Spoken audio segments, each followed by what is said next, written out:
Hello everybody, Evidence for You here. This is a video response I really shouldn't have to make because the original is so stupid, so left alone it would do more for the atheist cause than any atheist video ever could. The intelligence level presented by Richard Raspberry is below Kent Hovind.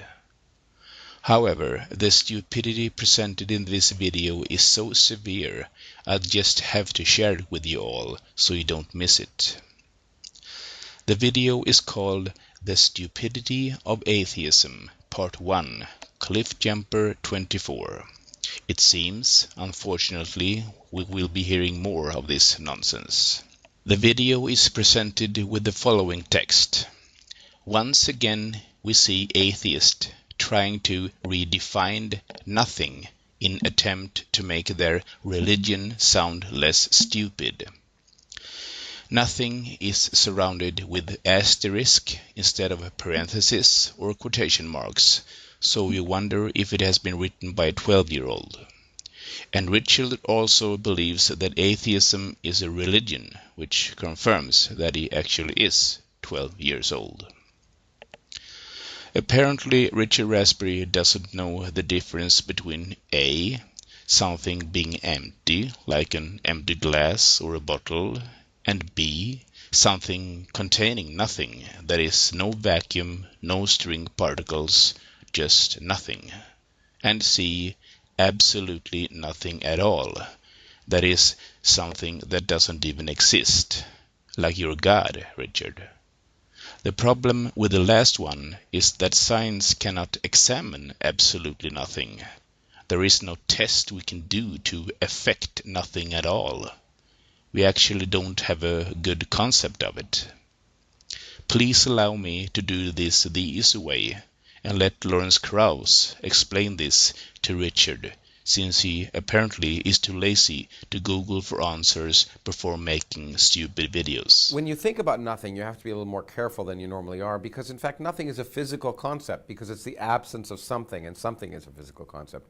And what we've learned over the last 100 years is that nothing is much more complicated than we would have imagined otherwise. For example, the simplest kind of nothing is the kind of nothing of the Bible, say an infinite empty space, an infinite dark void of the Bible. You know, nothing in it, no particles, no radiation, nothing.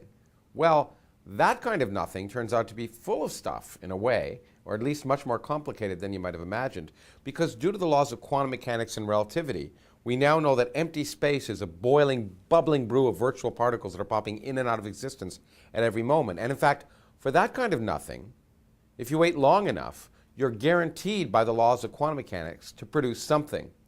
So the difference between empty space with stuff in it and empty space with nothing in it is not that great anymore. In fact, they're different versions of the same thing. So the transition from nothing to something is not so surprising. Now you might say, well, that's not good enough because you have space. Where did the space come from? Well, a more demanding definition of nothing is no space. But in fact, once you apply the laws of quantum mechanics to gravity itself, then space itself becomes a quantum mechanical variable and fluctuates in and out of existence. And you can literally, by the laws of quantum mechanics, create universes, create spaces and times where there was no space and time before. So now you've got no particles, no radiation, no space, no time. That sounds like nothing. But then you might say, well, you know what? You got the laws of physics. You got the laws of nature. The laws themselves are somehow something, although I would argue, in fact, that that is not at all obvious or clear or necessary. But even there, it turns out physics potentially has an answer. Because we now have good reason to believe that even the laws of physics themselves are kind of arbitrary. There may be an infinite number of universes, and in each universe that's being created, the laws of physics are different. It's completely random. And the laws themselves come into existence when the universe comes into existence. So there's no pre-existing fundamental law.